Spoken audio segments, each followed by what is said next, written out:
السلام علیکم ورحمۃ اللہ وبرکاتہ۔ محترم سامعین، تذکیر بالقرآن کے 25ویں ایپیسوڈ میں آپ کا استقبال ہے۔ آج انشاءاللہ ہم سورۃ القاریہ کا ترجمہ اور اس کی مختصر تشریح پیش کریں گے۔ آئیے تلاوت سے ہم اس کا آغاز کرتے ہیں۔ اعوذ باللہ من الشیطان الرجیم، بسم اللہ الرحمن الرحیم۔ القاریعۃ ما القاریعۃ وما أدراك ما القارعة يوم يكون الناس كالفراش المبثوث وتكون الجبال كالعهن المنفوش فأما من ثقلت موازينه فهو في عيشة راضية وأما من خفت موازينه فأمه هاوية وما أدراك ما هي نار حامية۔ صدق اللہ العظیم۔ رب اشرح لي صدری ويسر لي أمری واحلل عقدة من لسانی يفقهوا قولی۔ اللهم أرنا الحق حقا وارزقنا اتباعه وأرنا الباطل باطلا وارزقنا اجتنابه اللهم وفقنا لما تحب وترضى۔ محترم سامعین، سورۃ القاریہ جو کہ مکی سورت ہے، اس سورت کے اندر آخرت سے متعلق گفتگو کی گئی ہے، یا یوں کہیں کہ آخرت اس صورت کا اور قیامت موضوع ہے۔ دراصل آخرت پر ایمان یہ اسلام کا بہت ہی بنیادی عقیدہ ہے، اور قرآن مجید میں جگہ جگہ اس کا ذکر آتا ہے۔ اس عقیدے کو دل میں پوری طور پر بٹھا دینے کے لیے اس کا تذکرہ ہم کو بار بار ملتا ہے۔ سورہ قاریہ میں بھی اسی حقیقت کو گویا واضح کیا گیا ہے۔ جب ہم ابتدائی آیات کا مطالعہ کرتے ہیں اور ان کو پڑھتے ہیں تو ہم کو قیامت کا منظر، قیامت کا نقشہ سمجھ میں آتا ہے کہ اس کے اندر کس طرح سے منظر کشی کی گئی ہے قیامت کی، اور اس وقت کی ہولناکی کو، خطرناکی کو بیان کیا گیا ہے۔ سورۃ القاریہ، یہاں پر قیامت کو القاریہ کہا گیا ہے۔ عربی زبان کے اندر قاریہ کہتے ہیں کھٹکھٹانے کو، یعنی انسان اگر غفلت میں پڑا ہوا ہے اور گویا اس کو بیدار کرنا مقصود ہے تو اس کو کھٹکھٹایا جاتا ہے۔ اس کو یوں سمجھ سکتے ہیں کہ گھر کے اندر کوئی شخص ہے اور باہر کوئی ایک شخص آتا ہے اچانک اور دروازہ کھٹکھٹاتا ہے، تو انسان ایک دم سے تھوڑا سا چوکنا ہو جاتا ہے کہ پتہ نہیں کون ہوگا، آج ابھی اس وقت کس کام سے کون شخص آیا ہوگا، تو انسان چوکنا ہو جاتا ہے۔ اگر وہ غفلت میں بھی ہوتا ہے تو وہ سمجھ میں نہیں آتا اس کو کہ یہ کون شخص ہو سکتا ہے، اگر وہ پہلے سے اگر معلوم نہ ہو۔ تو یہاں پر القاریہ کو قیامت کے لیے استعمال کیا گیا ہے، یعنی وہ سب سے بڑی مصیبت جس کا تصور انسان کر سکے۔ تو یہ ایک ایسی گھڑی ہوگی جو دنیا کی لذتوں میں، دنیا کے آرام اور دنیا کی آسائشوں میں انسان پڑا ہوا ہوگا، تو اچانک جب یہ گھڑی واقع ہوگی تو اس کو آ دبوچے گی، پکڑ لے گی، اور اس وقت انسان کے سمجھ میں نہیں آئے گا کہ وہ آخر کرے تو کیا کرے، اس کی سمجھ میں کچھ آئے گا ہی نہیں، وہ پریشان ہوگا، حیرت میں پڑ جائے گا۔ تو چنانچہ اس کیفیت کی ہولناکی کا ایک تصور انسان کے ذہن میں بٹھانے کے لیے انتہائی مؤثر طریقہ اختیار کیا گیا ہے، جیسا کہ ہم سورت میں جب ترجمہ کریں گے تو اس کا اندازہ ہو جائے گا۔ اس کے بعد انسان کی بے کسی اور بے بسی کا ذکر کیا گیا ہے کہ جب کل قیامت واقع ہوگی تو انسان کتنا مجبور ہوگا، کتنا بے بس ہوگا۔ اس کو مثال سے سمجھایا گیا ہے کہ بکھرے ہوئے پروانوں کی طرح انسان پڑے ہوئے ہوں گے۔ تو یعنی انسانوں کی یہ حالت ہوگی کہ جس طرح سے شمع کے اوپر پروانے آتے ہیں اور گرتے پڑتے ہیں اور ادھر سے ادھر گھومتے ہیں، تو اسی طرح سے انسان ہوں گے تو انفرادی طور پر بھی ادھر سے ادھر بھاگ دوڑ رہے ہوں گے، پریشان ہوں گے، اور غول کے غول، جماعت کے جماعت اور فوج کی شکل میں ادھر سے ادھر آ رہے ہوں گے، جا رہے ہوں گے۔ حالانکہ وہ آپس میں بھائی بہن ہوں گے، باپ بیٹے ہوں گے، بیوی اور شوہر ہوں گے، لیکن کسی کو کسی کی پرواہ نہیں ہوگی، نفسی نفسی کا عالم ہوگا۔ تو یہ نقشہ کھینچا گیا ہے۔ اس کے بعد اس سے آگے آیات کے اندر ایک تصویر، ایک منظر کشی یہ کی گئی ہے، یہ بتایا گیا کہ اس وقت پہاڑوں کی کیا حالت ہوگی۔ پہاڑ جو کہ بہت سخت ہیں اور بہت بڑے ہوتے ہیں، جن کو دیکھ کر ایک ہیبت اور ایک عظمت انسان کے دل کے اندر بیٹھتی ہے، لیکن اس وقت یہ ہوگا کہ ان کی کوئی حیثیت نہیں ہوگی، بالکل بے وزن ہوں گے، اور جیسا کہ ترجمے میں بتایا گیا کہ ان کی یہ حالت ہوگی کہ یہ اڑ رہے ہوں گے۔ اور بہت سے مقامات پر پہاڑوں کا تذکرہ کیا گیا ہے کہ کل قیامت کے دن ان کی کیا شکل ہوگی، جو روئی ہوتی ہے، دھنی ہوئی اون ہوتی ہے، اس کی طرح ہوں گے، اس کے اندر کوئی وزن نہیں ہوتا، ایسے ہی یہ پہاڑ بے وزن ثابت ہوں گے اس دن، کل قیامت کے دن۔ اس کے بعد جو آیات آئی ہیں ان آیات کے اندر جزا اور سزا کی حقیقت کو بیان کیا گیا ہے، جسے بھی قرآن مجید بار بار پیش کر چکا ہے، بار بار جگہ جگہ ہم کو اس کا تذکرہ ملتا ہے۔ قرآن پاک میں کئی جگہ اس بات کی طرف اشارہ ملتا ہے کہ قیامت میں اس کے بعد انسانوں کے جو اعمال ہوں گے ان کی جانچ پڑتال ہوگی،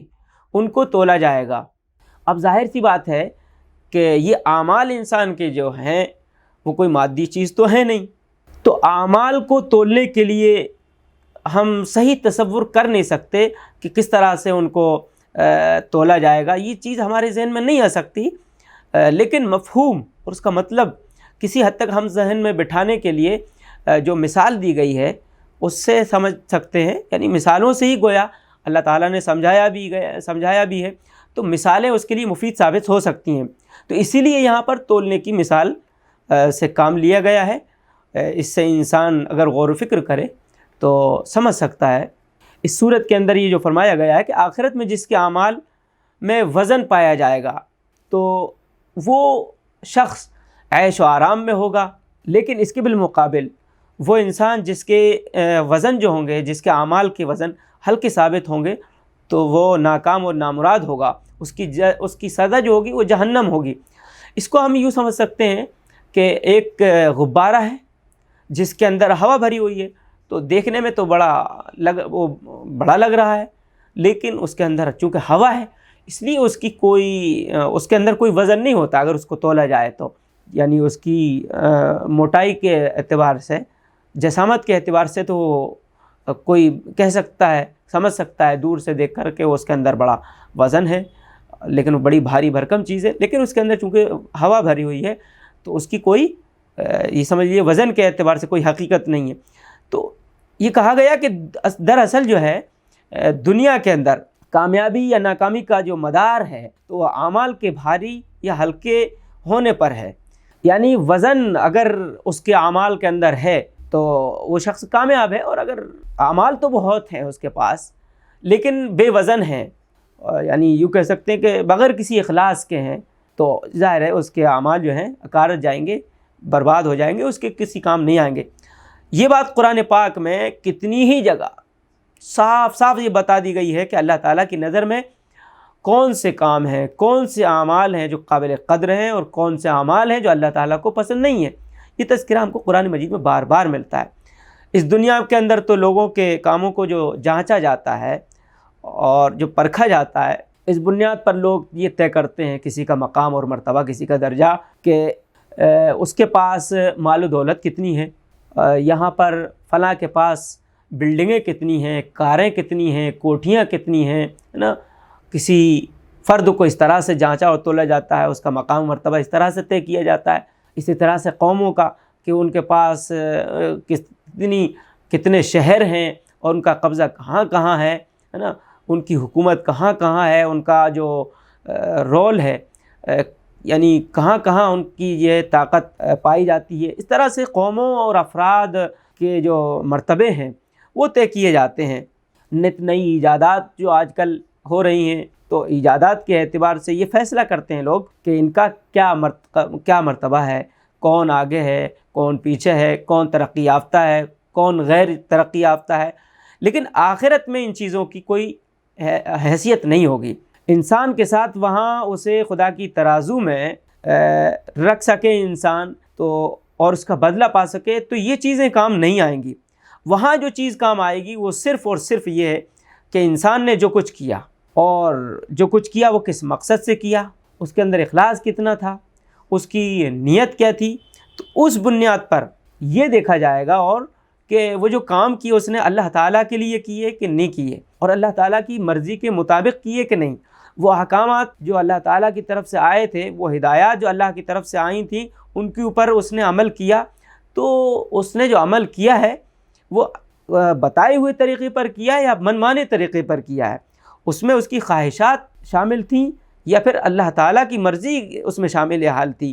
تو کل قیامت کے دن اس کی ترازو میں جب یہ اعمال رکھے جائیں گے اس کے اعتبار سے فیصلہ ہوگا۔ تو اگر یہ سب چیزیں نہیں ہوں گی تو انسان دیکھے گا کہ اعمال تو بہت ہیں اس کے، لیکن اس کے کچھ کام آئے نہیں، اس کے کچھ کام آنے والے نہیں، وہ یعنی انسان بالکل خالی ہاتھ ہوگا۔ چنانچہ محترم حاضرین، قرآن پاک کے اندر آخرت کی اس ناکامی سے بار بار ڈرایا گیا ہے، بار بار متنبہ کیا گیا ہے۔ اس صورت کا جو مضمون ہے وہ بھی یہی ہے کہ انسان اس آنے والی زندگی جو کہ کبھی ختم ہونے والی نہیں ہے، اس زندگی کی کامیابی اور ناکامی کو سامنے رکھے اور آج ہی اس کی فکر میں لگ جائے، آج ہی سے اسی کی تیاری کرے کہ کل قیامت کے دن اللہ کے سامنے جب وہ حاضر ہو تو جب وہ بہت سے اعمال لے کر جا رہا ہو تو کہیں ایسا نہ ہو کہ اس کے اعمال کی کوئی حیثیت نہ ہو، وہ سب بے وزن ثابت ہوں، بلکہ انسان اس کی کوشش کرے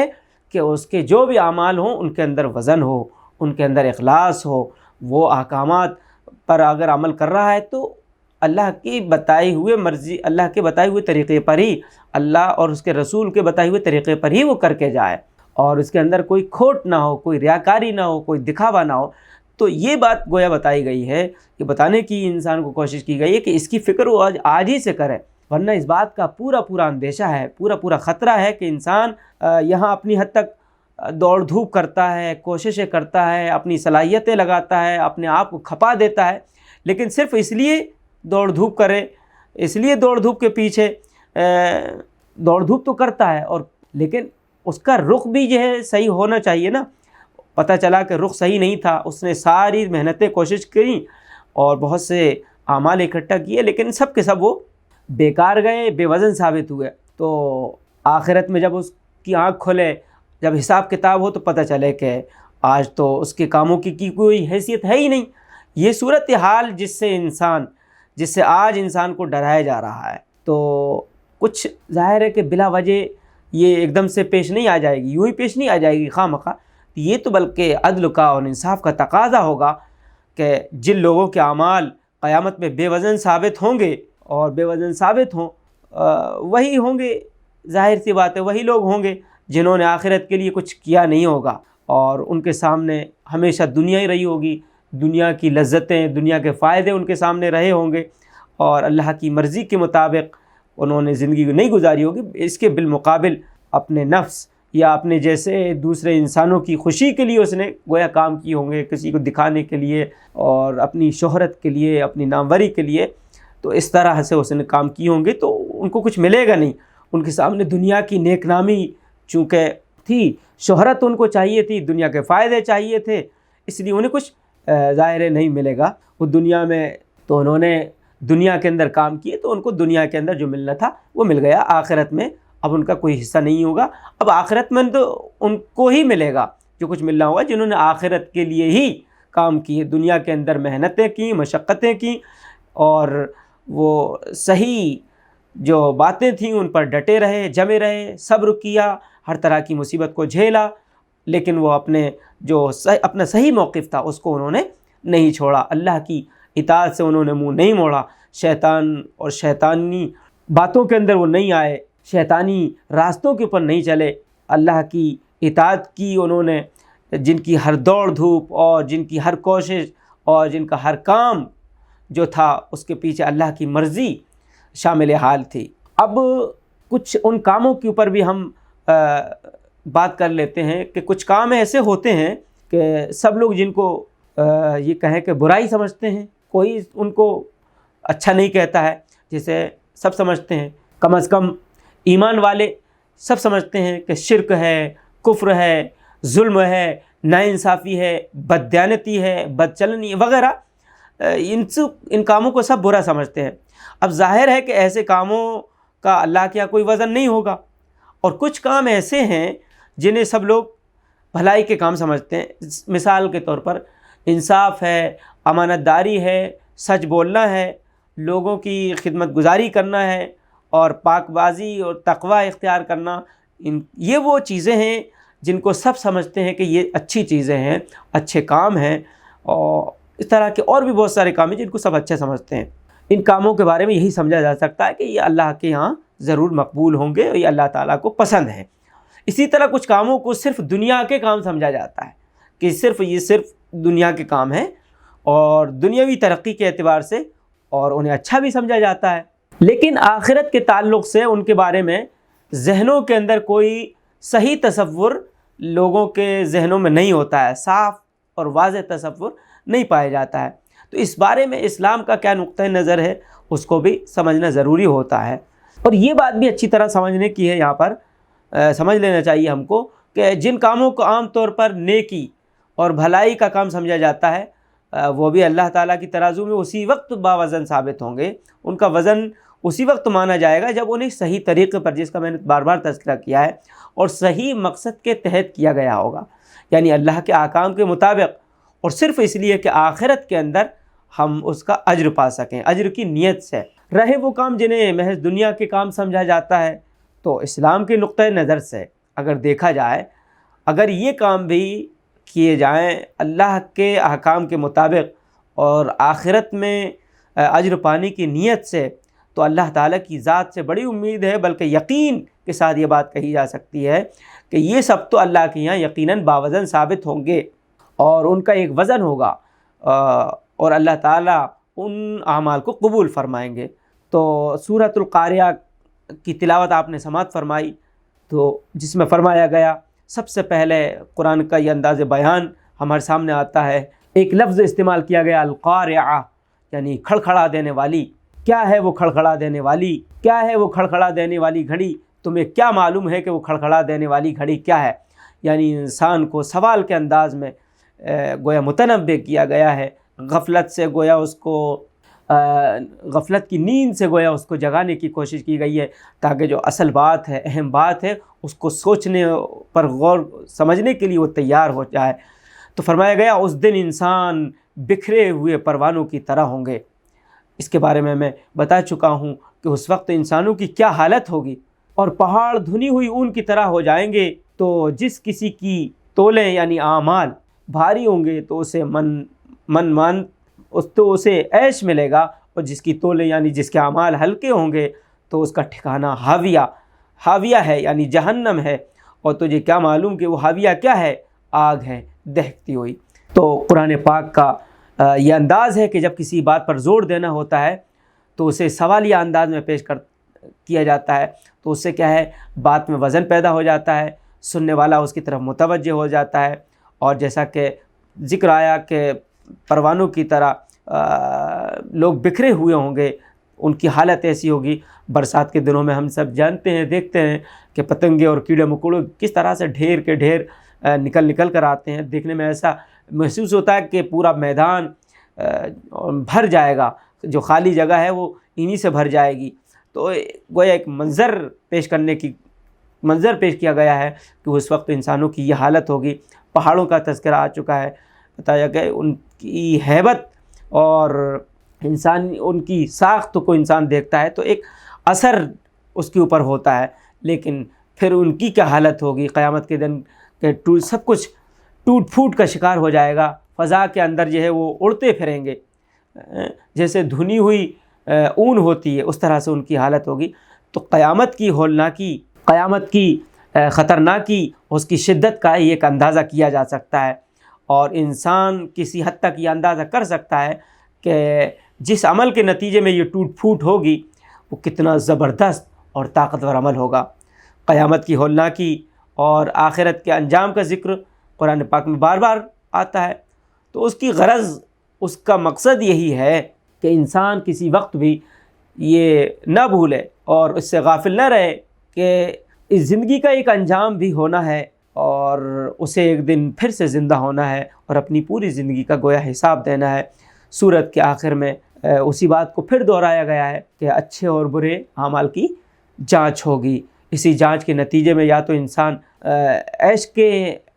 عیش میں جو ہوگا، یعنی سدا کا، ہمیشہ کا اس کو عیش نصیب ہوگا، یعنی اس کو جنت نصیب ہوگی، یا پھر وہ ہمیشہ کے لیے جہنم میں چلا جائے گا، مصیبت میں پڑ جائے گا۔ حاویہ کا لفظ استعمال کیا گیا کہ اس کا ٹھکانہ حاویہ ہوگی، یعنی جس طرح سے بچے کی جو بچہ ہوتا ہے تو اس کی جو گود ہوتی ہے امہ حاویہ کہا گیا، تو اس کا ٹھکانہ جو ہوتی ہے ماں کی گود ہوتی ہے، اسی طرح سے الٹیمیٹلی اس کا جو ٹھکانہ ہوگا وہ اس کے برے اعمال کے نتیجے میں جہنم ہوگی۔ ہم کو اللہ تعالیٰ سے ہم کو جہنم سے پناہ مانگنا چاہیے، اور ان لوگوں میں اپنا شمار کرنے کے لیے کوشش کرنا چاہیے جن کا شمار جو ہے یعنی جن کے اچھے اعمال ہوں گے تو اللہ تعالیٰ ان کو ہمیشہ ہمیشہ کا آرام دیں گے۔ تو ہمیشہ ہمیشہ کا آرام ہم کو نصیب ہو جائے، اس کی ہم کو کوشش کرنا چاہیے، اور اللہ تعالیٰ سے بھی اس کی ہم کو توفیق مانگتے رہنا چاہیے۔ اللہ تعالیٰ مجھے، آپ کو، ہم سب کو کہنے سننے زیادہ عمل کی توفیق نصیب فرمائے۔ آمین۔ وآخر دعوانا الحمد للہ رب العالمین، والسلام علیکم ورحمۃ اللہ وبرکاتہ۔